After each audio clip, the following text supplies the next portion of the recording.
I think it's trying to figure out why I hated running. Like I was a ski racer. If you asked me at 8 years old what I wanted to do, it's like Olympics, US ski team. So running more than a minute because ski racing is very anaerobic, right? It's a minute, longest is 2 minutes. So if I was doing something longer than 2 minutes and it wasn't skiing, I was not very happy. So I did what I needed to do. I did the 2 mile test. I think that was some kind of a test we had, but I would just rather be doing anything else. And running as a skier means anaerobic threshold. It means pain.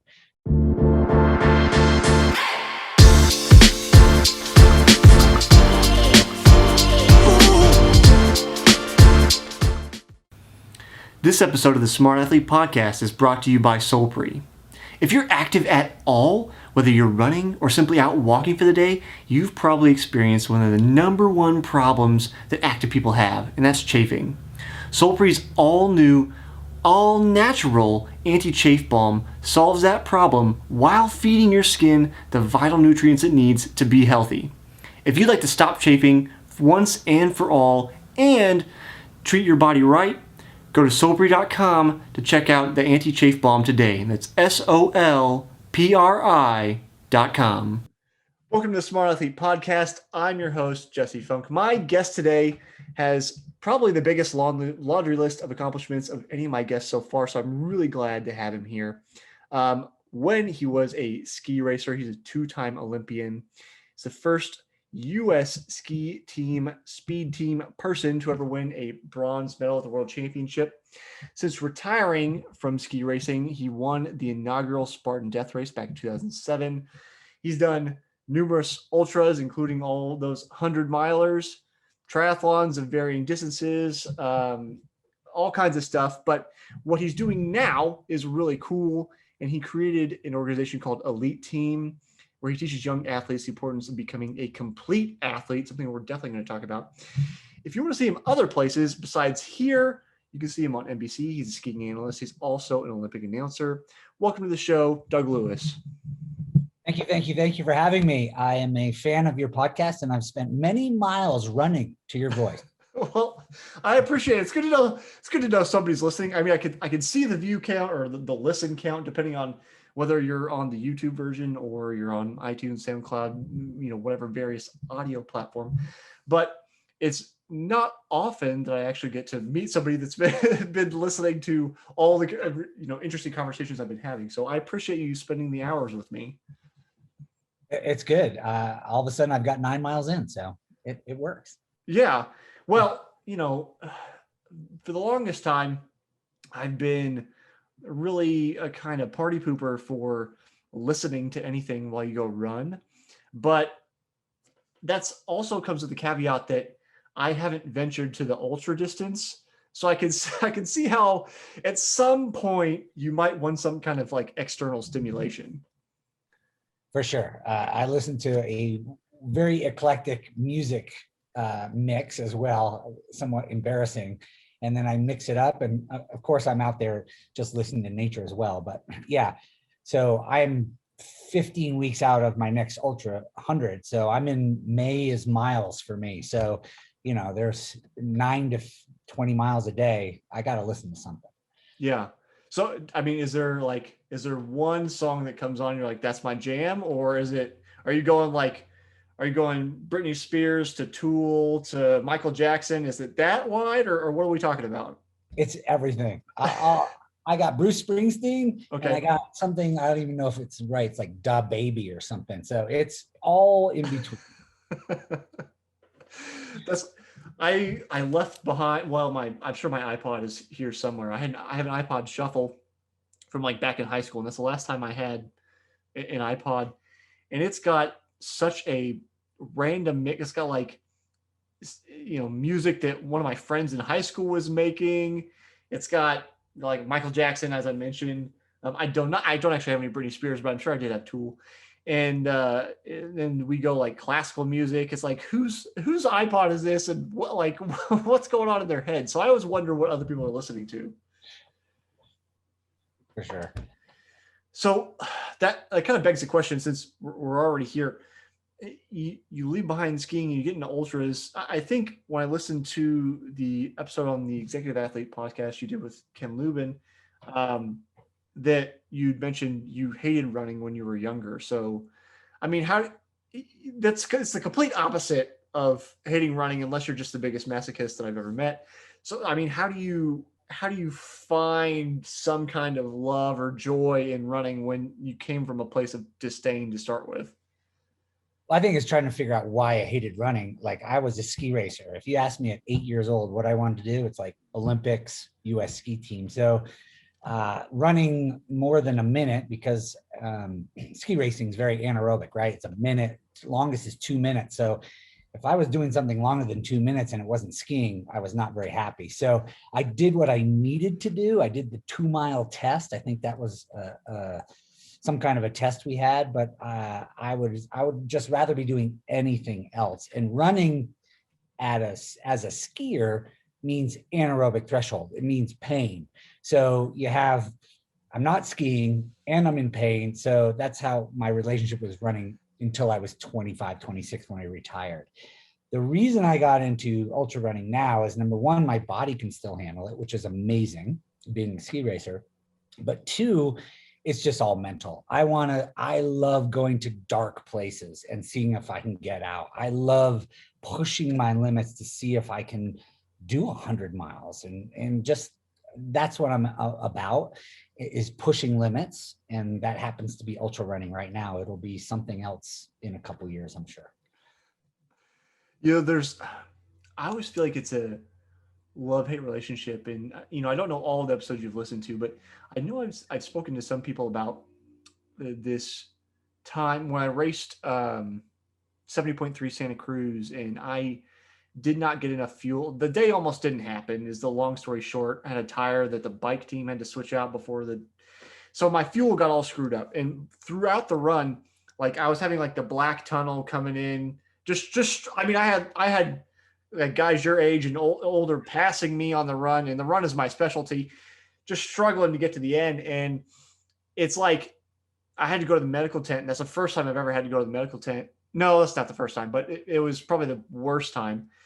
And so passing that, the weeks after, I kind of felt like, man, I'm a badass. Like I made it through, But then years on, I'm like, that was probably not very smart. So I have a love-hate relationship with that like mentality. I mean, do you struggle with that, or am I just being like sheepish?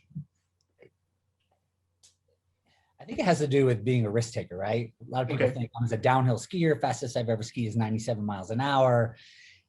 You're a risk taker, right? And I'm like, I'm not a risk taker. I'm risk averse. I do everything I can to minimize the risk. Mm-hmm. Starts with respecting it. People who don't respect the danger are the ones that are getting hurt, but you got to look at speed and forces and danger in the eye, number one, and respect it. That gives you that adrenaline rush that focuses you. And secondly, do everything. It's just hard work. Every time I spend an hour or 5 hours in the gym, minimize the risk. Every time I visualize the course, minimize the risk. So every time I got in the starting gate, I could have been lying to myself, but every time I got in the starting gate, I knew I could make it. I knew I was going to be okay. And so that's what I bring to ultra running. I never jump into something I'm just going to run 100 miles. That is backed up with research and training. And then the last thing I count on, because I know I'll push myself to the limit, but the last thing I count on is the grit factor, and I will not give up. If the bone's sticking out of my knee, yeah, I'm giving up. But if there's nothing wrong and I can't continue, I will continue for sure. So I guess I'm not going to ever put myself in that. I hope I will never put myself in that dangerous position. I'll always give me a chance to grit it out. Gosh, I don't know why I just blanked on his name, Chris, back on episode 6. So we're going way back. This is a gentleman about my age who also races triathlon, and he told a story about a race where he was in contention to win, and it was hot out, very hot out, and he was pushing himself so hard. he basically like gave himself heat stroke and almost killed himself because he was like, he just pushed it so far. And like the lesson he learned, which really kind of stuck with me, was at any given moment on any given day, you're in control. You get to decide, how hard am I going to go? And nobody else can say you're going to go this hard. So it's like, when you come to that threshold, you have the ability to say, no, let's step back from the ledge a little bit. Like, maybe not right now. Maybe I'll come back and peer over the edge in a minute. Yeah. Yeah. I think I know myself being so old, right? I just know where that cliff is. Mm-hmm. And I know how to tiptoe right at the edge. And I love being on that edge, but I also respect that it would be bad to go over it. Yeah. I guess it comes with age. Yeah. Yeah. Well, I think there's probably a lot of mentality, and please correct me if I'm wrong, that probably comes with being a downhill ski racer that a lot of us, myself certainly included, I've never been on skis at all. There's probably a lot of mentality that comes with that may be hard for us to learn in any other place, because you have to do the prep, you have to know the course, you've got to have the fitness, you got to do all of that, or it's going to be a bad day. You're going to hit something, you're going to fall over.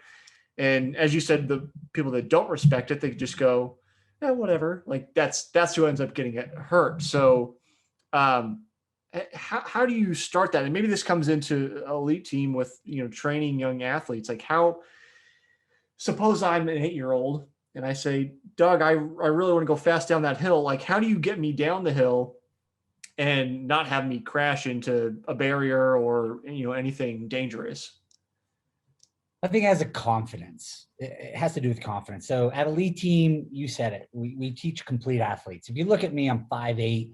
How was I an Olympian, much less a bronze medalist, right? I could ski for sure, but it was my physical fitness as high as I could push it and get there. It was eating well, it was nutrition.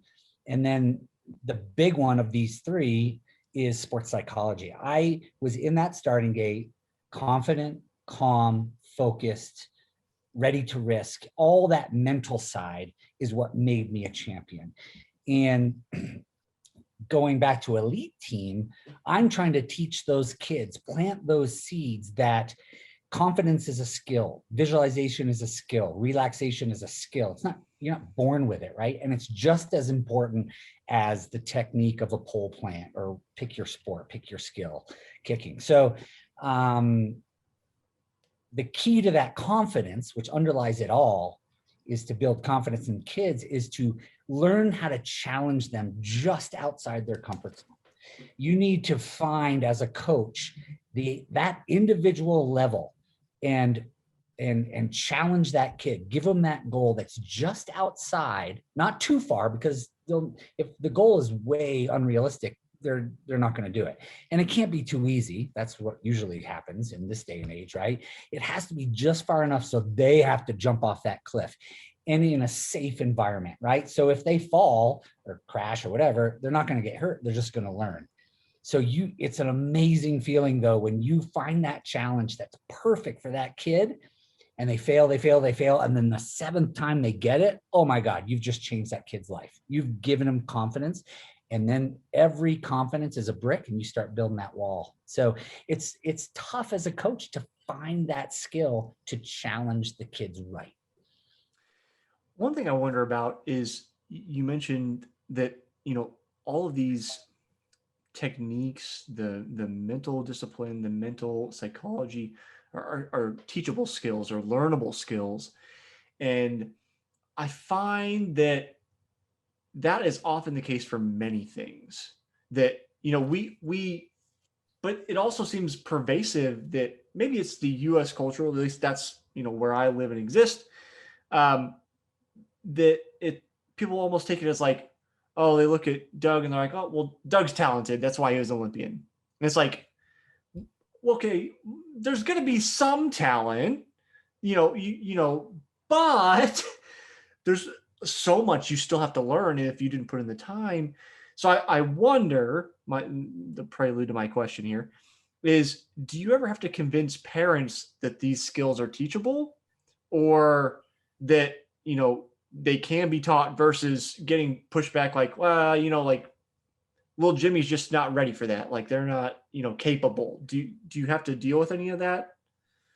I think the biggest fight, there's probably a second, if I don't answer that question, come back to it, but That's fine. there's one part of this is that you have to convince the parents it's not buying them the best skis, it's not putting them in the best program, it's not betting the best water ball, it's not getting Lindsey Vohn's pair of skis. It is hard work. Yeah. It is skill training. That's what makes champions. So if you can, the hardest part about teaching the parents is like, does Jimmy have it? Let's see. Let's push him. Let's let him drive the train, give him all the opportunities, and let him drive the train and see if he wants to work on all the tough stuff. Because what makes a champion is anybody can practice the fun stuff, right? It's enjoying the work of the nasty stuff day to day that makes champions. So that's my biggest thing about parents, is really educating them on that the kid's got to drive the train, and it's the skills. It's not all the fluff that you think it is. That kind of makes me wonder too, is, along those lines, is if you get anybody that wants to be, I'll say overprotective, and I don't mean that in a bad way, but just doesn't want their kids to fail. And failure is such a, which you've been listening to episodes, so I'll ask that question at the end, or maybe we could address it now, but failure is such a, it's got a bad rep. I feel like it needs a PR team. It certainly does. Failure is the gift. Right. Failure is a positive. Failure is such a tool.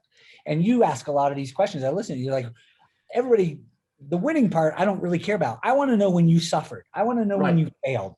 And there are so many stories, more stories than the successes for sure. Just to back that up, some kid, I was doing a podcast to a group of kids, and they're like, how many races did you win? So I raced from 8 to 26, right? What is that? 18 years. I don't even, whatever. No, yeah. I probably won 10 races. I'm like, it is such a brutal sport. Yeah. Sport is brutal, but ski racing, right? There's 100 people in the race. There's one winner. That means there's technically, air quotes, 99 losers. Yeah. So you better find a better relationship with failure if you're an athlete, especially if an individual sport athlete. And you got to know that failure, every time you come short, is such a gift, and turn it around. What'd you learn? And next time you won't make that mistake. I think you mentioned you listened to my episode with Akil, and the words that he said to me in that interview, so I think back, if that was episode 94, 95, somewhere around there. He was talking about, as he's gotten older, he's in his 40s now, when he fails, quote unquote, he's not so critical about himself as he is curious. I really liked that. He's like, why didn't it work? Could I have done anything different? Was the other person just simply better? Instead of this, like I said, that bad PR move about failure's this awful monster. It's like, no, it's just telling you, whatever you did this time, it didn't work. Let's do something different. Going back to ELITEAM, so we never hide times at ELITEAM. We time a lot, and kids know who's fast, right? So say we're practicing an obstacle course, right? And there's the fast kid for sure, and then there's that middle of the road kid, whatever. And it's important when he finishes that course, take the time to sit with him and say, go back through the course. What'd you do well? What can you improve on? What can we learn from the fast kid? What can we bring from that kid into yours? And now he's got a challenge, not about winning. It's a challenge about making himself better. So you've got to really focus it that way. And that's what you can give kids, that fact that if you don't win, it doesn't matter. It's how can you improve? How can you learn from that failure? And if you teach them that, they're going to be so much more confident. There's that word again, confident. This leads me back to, this is last year's question, but I want to ask you anyway, because you're kind of touching on it. And I asked everybody last year what they thought the purpose of sport was. So I'd like your opinion on that, because it seems like we're headed that direction. That's a tough one. I guess I should have listened to the last 2 minutes of all of your things. I did a compilation. There is a video on YouTube of just people answering this question, which I'll do this year with this year's question about failing as well. The purpose of sport to me, I don't know, one aspect is it makes me feel alive, because sport is about being outside, hopefully, which is one of my favorite things. It's about pushing your limits, seeing how far you can go, not against somebody else, against yourself. It's about unknown, because you don't know how you're going to do. I love that, the unknown aspect. So it's about being alive. If I say sport, I'm like, I'm alive. So I don't know if that's just weird. No, it's fine. It's just, it's kind of an unanswerable question. Obviously, people have answers. I have a whole compilation of people giving answers, but it's like, there is no right answer to it. Sport encompasses so many of our lives and our experiences and things we take, away to other places. It's like, I'm not, but say I was also a downhill ski racer. What you and I take away from it, probably not going to be the same things. We'll probably have some commonalities, but just the way each of us views it is going to be different. And that goes back to like the psychology of sport and how, we relate to each other, we relate to the sport. And the short version is, it just is fascinating to me, what people take away from their individual efforts, regardless of whether they're skiing or biking or swimming or powerlifting, whatever it is. I think going a little deeper, it's life. It teaches you so much about winning, about losing, about the unknown. It's just a microcosm of life, I guess. Mm-hmm. So we'll back up a little bit talk a little bit more about ELITEAM, which if you're looking for it, if you're on the YouTube version, you can see Doug's t-shirt, which helps with the spelling. But if you're looking for it online, ELITEAM, nice amalgamation of words, just like Solpre is an amalgamation of words. We were talking about that before we got going. It seems like in some ways you moved on, you're going to ultras, doing triathlons, doing all these other challenges, yet you're kind of keeping firmly planted in the skiing world.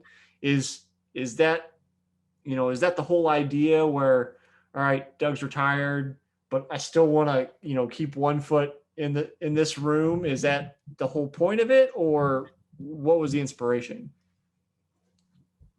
Well, I think you got to go back and you've talked to many athletes. Retirement was really tough. Like skiing was my life, top 3 in the world in Sports Illustrated, and then nothing. Like, right. You said 25, 26, right? Yeah, 25, 26. Which is especially tough at that age. Yeah. And luckily I come from a very academic family. My parents, Middlebury College grads, very academic. And so I went to school right away. So that was like a safety net, which was great because it gave me a focus. But everybody's like, go to Wall Street, you got to go to Dartmouth, you got to be on television, all this stuff. And I kept listening to these other people. This is what you got to do. And then I really struggled. I just lost my identity. And then I got, someone asked me at the Green Mountain Valley School, which is a ski academy I went, they're like, hey, can you coach U10s? And I'm like, sure. And all of a sudden I found my passion, right? I was no longer lost. Once you have that passion, then all the skills that you had from sports work, goal setting, hard work, focus, step by step. So it was, I don't know where the question came from, but until I found my passion to inspire and educate young kids, it's not skiing at all. I love to ski. I get to ski every day, but I don't care if the athlete is a skier or a swimmer or a triathlete. It's about teaching those kids to push their limits and learn about being a complete athlete. And hopefully I can make them not make the mistakes, at least a couple of the mistakes I made. Yeah. Well, I think it was when you were talking to Ken on the Executive Athlete podcast, talking about,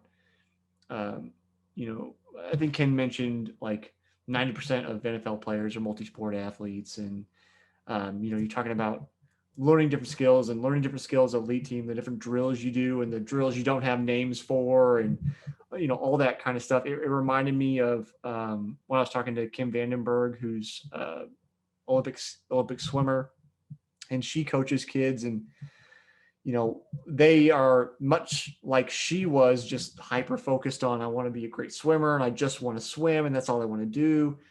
And she tries to teach them, no, like you need something else to complete your identity as well. If you're just this, like eventually you're going to hit a head. So I don't know if you listened to her episode, but for anybody that didn't listen to Kim's episode, you might want to go back to that and go towards the end. I actually got her to play the piano for me because that's one of her other skills is playing the piano. So I got like an impromptu concert on the podcast at the same time. So when you were growing up in skiing, were you doing other stuff, or is this like a hindsight is 2020 and we want to teach kids to be more rounded? Oh, I did everything. Okay. I set up obstacle courses in the back. I was a hockey player. I played soccer big time. I rollerbladed, you name it, I did it. And we lived out in the middle of the country, so we had to make up stuff, just run around this tree and then throw the apples at the horses and do it. Besides the sports, though, I talked about my parents being very academic. They kept me focused on the academics. So it was, you're getting A's, right? And then the third part was, it's funny, I played the cello. So my brother played the violin, my sister played the viola, I played the cello, my mom wanted a quartet. Well, who's playing the bass? Is she playing the bass? My little brother got to play the drums. Somehow he got out of it. Whoa, okay. Imagine me, a high school kid at a ski school, and I had to play the cello, and every week I had a cello lesson. Oh my God. Talk about. We get your mom on this call. We need to have a conversation. But so I had those other things, and that was a savior because I had focuses. I was totally focused on skiing from April, May, June, but only in a physical fitness type of way. I wasn't dreaming because I had soccer, I had cello, I had friends, I had hiking. So important, not only for the physical aspect, for the mental aspect. You have to be diversified. That's a big word. You have to have other interests. Now, there are outliers everywhere, but the majority come from multi-sport, multi-interest, and then they keep that one goal, that one North Star goal, always up there pointing in the right direction. So the question for me, I've asked other guests this that are involved in coaching young athletes. How do we convince them and convince their parents that specialization is not the way to go? I don't know. You can come on, hammer it into their head. I think with parents, you point to the stats. 85% of NFL players played 5 sports. 60% played 3 sports. If you want to talk about NFL and the regular sports. Yeah. It's all about coordination, agility, being a complete athlete. I guess you just have to tell the parents to look at the successful people. They're multi-sport. They're non-specialized until later on. And to tell the kids, the best way I can do it, and it's very ski specific. So in skiing and slalom, which is the fast turns, I was the downhiller, I went straight, but there's a slalom. So you're making a turn every 1.5 seconds, crossing 12 to 15 feet laterally, going 25 miles an hour, right? And there's stuff coming at you. Well, the stuff we're skipping backwards or while juggling on a unicycle, the stuff that we do at ELITEAM, these crazy things, you are just teaching your body, you are giving your body a library of moves. And it's amazing in skiing, you are going to come up to a place that you've never been before in ski racing, right? Some course where you've never been set this way, you have to go into your set of moves and create a move to get through that. And so you better have that library of moves. If you only have 7 moves in your brain, that's the only 7 you can do, and you're not going to go very far. So especially in skiing, you have to have all those moves in your head. So think of it just as a library of 15,000 moves. It's like It's like adaptability and Yeah. muscle memory at the same time. Yeah. Yeah. Yeah. I mean, just think about being on a bike, right? Just the balance of being on a bike. Mm-hmm. You're not even thinking about it, right? So Right. you better have all those skills of hopping on the bike and being whatever, because they're going to come into play. And if they're already in your brain, you won't even skip a beat. Yeah. My immediate, the way I relate to it is through martial arts. I did martial arts growing up, and you do enough moves enough times that, like, when you're in the heat of the moment, which, you know, you're going 60 plus mile an hour downhill, you're not having a conversation like we're having within your side of your head where you're going, okay, I need to bend my knees, and then I do I hate to interrupt. It's amazing. Oh, am I wrong? Things slow down. Like, it's Okay. amazing how many decisions a downhiller makes in a tenth of a second. So you have the visualization, kind of like Taekwondo, you've done that move, right? Mm-hmm. So I have the visualization that I'm going to make a right-footed turn at 60 miles an hour, but all of a sudden I'm going 63. So that changes the timing. So I've got to set up backwards 2 feet more. And and then there's a piece of ice. Oh, I better get on my inside ski just for a little bit. Then again, it's amazing. I am still amazed how many decisions you make at speed. It's crazy. Well, right. And I just mean in the sense that, like, were you talking to yourself in your head or just making the decisions? Yeah, if you're talking in your head, you're going to be in the net. That's what I'm saying. It's like it's like you know, because I don't know have about to you. adapt. Yeah, I was like, I don't know about you, but, like, so, you know, sometimes, like, I sit here, I have a conversation with myself thinking about something, but, like, when you're in the middle of it, like, that inner voice goes away and it just becomes a matter of existing and making decisions, like, now.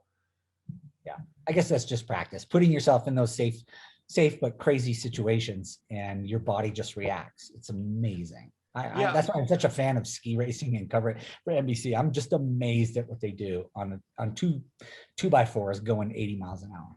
Yeah, I don't know. I'll try to have a link in the description. You had sent, I think you sent it, or maybe my assistant gathered it. I'm not sure.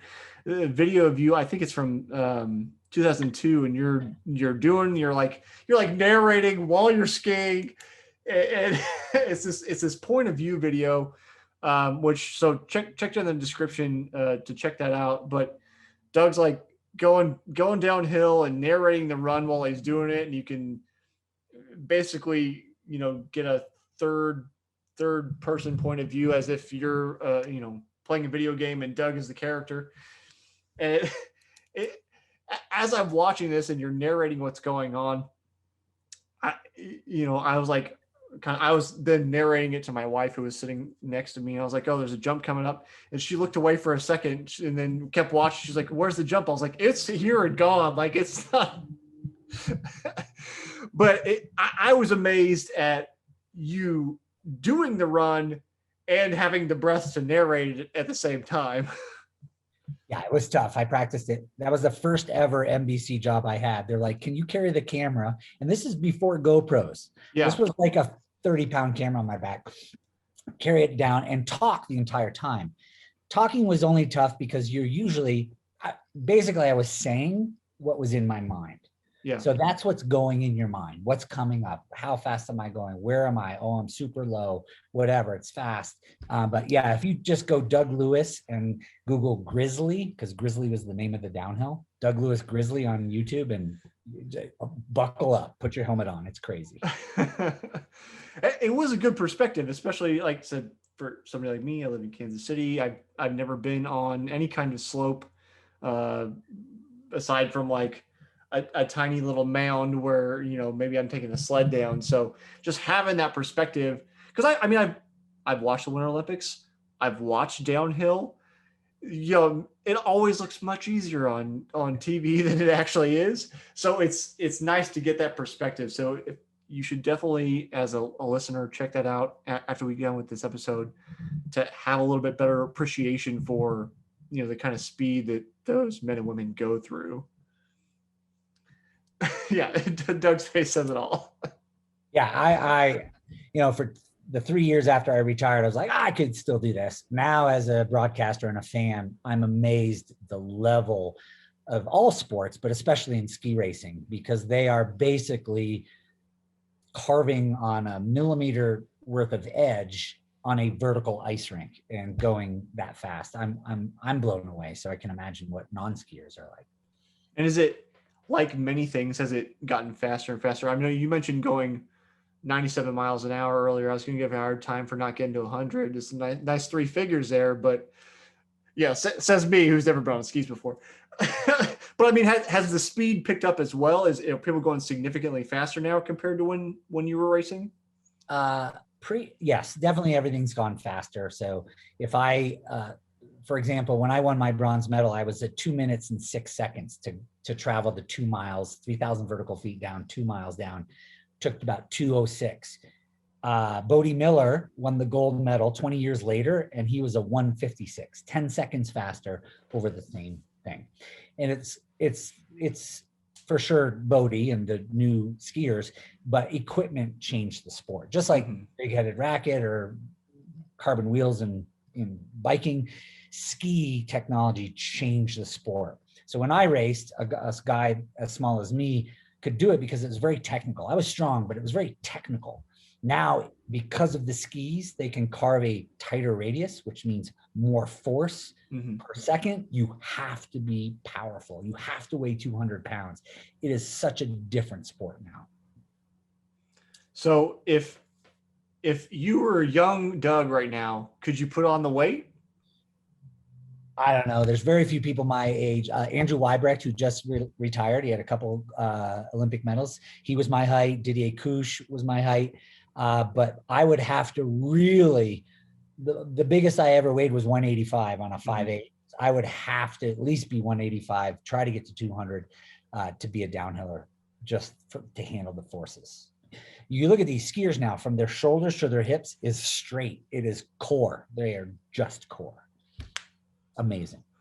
Well, I'm thinking about just not only the training, but then all the food you got to put down to build that frame and then keep it.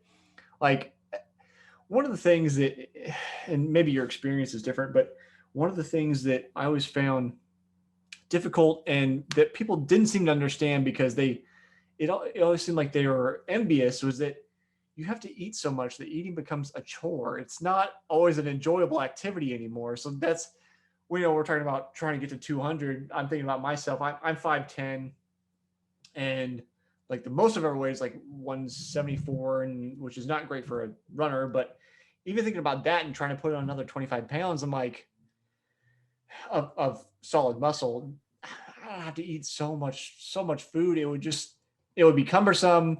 I would get tired of chewing. So like I'm imagining all like there's just the menial activity you've got to go through. Yeah, just a mundane activity of eating something to get to that next level. Yeah, you got to put in a lot of carbs and protein and fats and work. Thank God I'm the other way now, an ultra runner. I just soon lose some weight. So I don't have to run it up the hills. Like you can slim down. That's part, bringing it back to ELITEAM and complete athlete. When I was a ski racer, young guy, they're like, the coach was like, do hill sprints. We're doing hill sprints. And so I would do them, but I was the guy who asked why.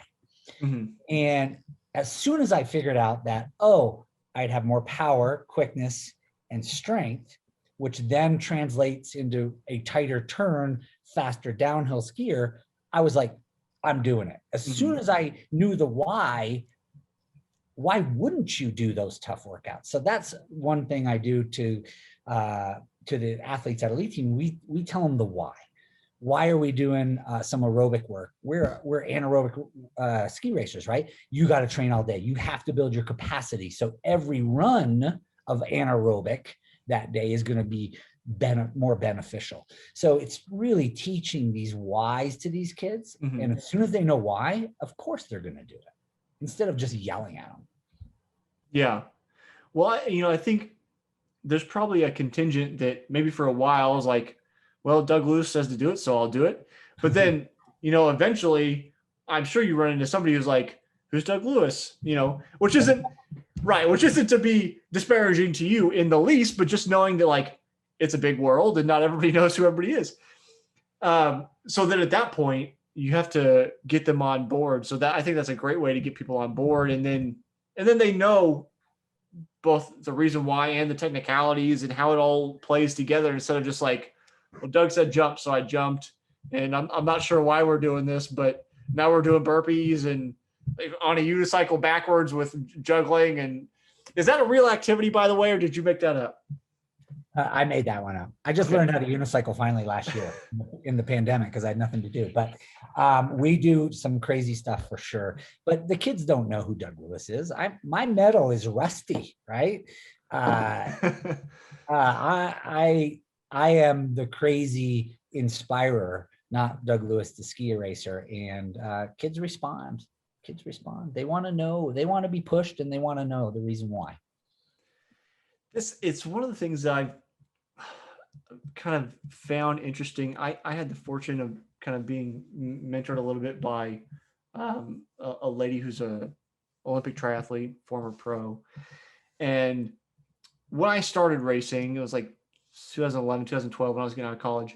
There was definitely, I remember one guy came up to me afterwards and was like, was that so? I was like, yep. But, I mention her a lot, in part to try to keep her in the conversation because she has so much knowledge. But the nature of sport is like, we're just focused on, who's in it right now. Kayla Schifrin. Yeah. Do what she does. Yes. So, but I struggle with that because like the lessons you learn, I mean, you've worked with Michaela, right? I think that's accurate. Yeah, she went to ELITEAM and she's on the cover of our journal. So yeah, I know very well. So it's like you've played at least a role to greater or lesser degree. I have no idea, but like that knowledge that you have, just because things have gotten faster doesn't mean that none of that matters anymore. So it's something that I struggle with, especially when we talk about transitions out of the sport, right? And that identity, it's like, in some ways it feels like culturally we just like toss the athlete in the bin and we're done with you and on to the next one. There's the new young thing. And it's like, that person doesn't have any value to give anymore. Well, I don't understand. So it's good that you've got ELITEAM to go on and be able to share your experiences and to keep yourself in the conversation, if nothing else, just because for those willing to listen, you can learn so much from the people that have come before you, even if you're like the new hot shit on the block that's got all the skills and whatever, like there's still plenty to learn. Yeah. And I play a very small role with some of these ski team athletes now. I'll write to them. So if they're going to Bormio, where I won my medal, I'll say, watch out for this. It is the tough course, work into it, and good luck and whatever. So if I could just impart some inspiration, maybe a nugget that they can use to help them actually ski better, it helps. But heroes played a huge role for me. Phil Mayer, Franz Klammer. To me, I'm hoping that I could play that to the younger crew, because you need those heroes. They're so inspiring. Yeah, it's like fuel for the fire. You mentioned. I think you mentioned just you don't need a whole lot of help being motivated, but it's like extra motivation doesn't hurt. Not at all. Not at all. Yeah, for sure. Especially when you're struggling. That's where so hopefully you can find it from your coach and a hero and a mentor or your parents or wherever. Yeah. Yeah. It's like coaching athletes, the ones that are skiing well, the ones that are fast right now, you don't have to coach them at all. Just don't screw them up, right? Just set the course, give them the stuff and let them go. It's the ones that are struggling. Those are the ones who need the coaching. That's where you should look as a coach. Who's struggling out there? Let's give them some attention. The ones who are kicking butt, let them go. What do they need? Nothing. So unfortunately, a lot of energy goes to the best athletes, when on the team, the coach should really focus on the ones who are struggling because they need it the most. Are there any common struggles that skiers experience in particular? Well, it maybe not particular to skiing, but skiing is 2 minutes, right? So over a triathlon, you may have a bad mile, sure, right? If you make one mistake in skiing, that's 2/10. I lost the bronze medal by 1300ths. I lost the goal by 1300ths of a second. Right. So it becomes really important to handle stress, handle focus. That's something particular to skiing. There's fear. Every run down that hill could be your last. You could be in the hospital and your career is over. There's just a lot of specific stuff to skiing that you need to work on a little bit more. Not that it's better than any other sport. It's just those are specific tools and skills that you need in ski racing because it's different. Yeah. Doug, as we're starting to wind down on time, you've listened to the other episodes, so you know I'm going to ask you this question, which is a little unfair because I always like to surprise people with the question. I already forgot it. Come on. They haven't listened? No, well, good then. Good. I'm glad you forgot. So the question I'm asking everybody this year is, how do you stay motivated after you fail to reach a goal?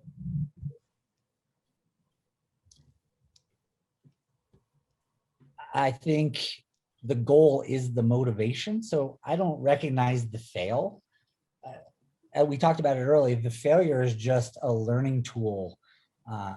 So if you're talking day to day, month to month, year to year, the failure is just a learning tool. So that goal, I'm a huge believer in goals, especially that outcome goal, that big goal out there, that North Star, that's the motivation. And if you've committed, as in feel it in your belly, committed to that goal, there's no failure. It's just a learning or a success.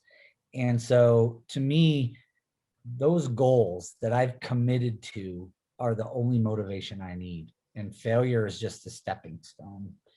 Now, if you fast forward to an end of a career, like eventually you're going to have, my goal is to win Olympic gold medal, to win a World Cup. I never did. So you could look at that as a failure, but I look at ski racing as the experience, and I'm very proud of what I did because I gave it my all. So I don't know if I mixed up failures, but failures on a daily basis throughout it are just tools, and goals motivate you. When you have time to step back after your career and maybe looked at a failure or not reaching the goal, I think you just got to go, I did everything I could. So it's not a failure either. Well, it's like you mentioned earlier when we touched on failure, talking about, in a race, if there's 100 people, one person wins. So like your relationship with failure has to change if winning, being the number one, is your only, definition of success, because by that account, you're most likely, there's, thinking about triathlon, you talked about Chris McCormack, but I think before we got going, he'd probably say the same thing. Thinking about him because I'm thinking about Chrissy Welliting, who's undefeated at the Ironman distance, but like she didn't win the shorter stuff. So it's like at that distance, she wasn't beaten, but she definitely got beat elsewhere. And if she was, down on herself about, oh, I didn't win, I don't have a 100% perfect rate, then how does she go on to continue to compete? So I think to simplify it, you nailed it. If your goal is to win, that's a pretty narrow definition of win. If I got off the hill or off the ultra or whatever I'm doing, if I can get off that ski hill knowing I pushed my limit to the limit and did what I needed to do, whether I won or not, I was successful. Boom. That's it. I've won races and not have grid runs. I wasn't proud, but I won. But I've also finished 4th, 7th, 9th, and had the best day of my life. So success is defined by how much you worked, pushed your limit, and executed. The outcome you don't have control over. Yeah. Doug, if people want to get in touch with you, learn more about ELITEAM, see what you're doing, any of that kind of stuff, where can they find you? ELITEAM.com. It's that weird spelling, ELITEAM. And we are having an in-person camp this year. We're back, baby. And we're also launching a new Dig Deep Academy, an online ELITEAM. where we teach kids about sports physiology, sports psychology, and sports nutrition, all while motivating. It's all about hard work, learning, and fun. So we'd love to have any U12, U14, U16s come on, be an elite teamer. Awesome. Thanks for hanging out with me today, Doug. You're welcome. It's been awesome.